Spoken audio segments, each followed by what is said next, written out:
ওকে একটা বিরাট কিছুর মধ্যে হারিয়ে ফেলি, ভীত হই। কিন্তু মা, ভীত হওয়ার কোনো কারণ নেই। ভীত হলে তার সান্নিধ্য লাভ করা যাবে না। আমাদের ভাবতে হবে তিনি আমাদের বাড়ির একজন গুরুত্বপূর্ণ ব্যক্তি। তিনি আনন্দ গুণের পাত্র, শ্রদ্ধা ও ভক্তির পাত্র। কিন্তু বাস্তবিকভাবে তিনি মহান থেকে সুমহান, অসীম হলেও সসীম, আবার মানুষের মতো মানুষ, কিন্তু তার কোনো আভাস নেই।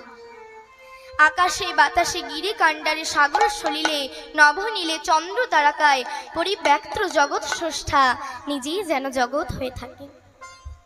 তাই মা, তাকে ভালোবাসতে হলে কিংবা মনের কথা জানাতে হলে মনে মনে ভালোবাসতে হবে, মনে মনে জানাতে হবে। অন্তরতমকে অন্তরের মধ্য দিয়ে জানাতে হবে।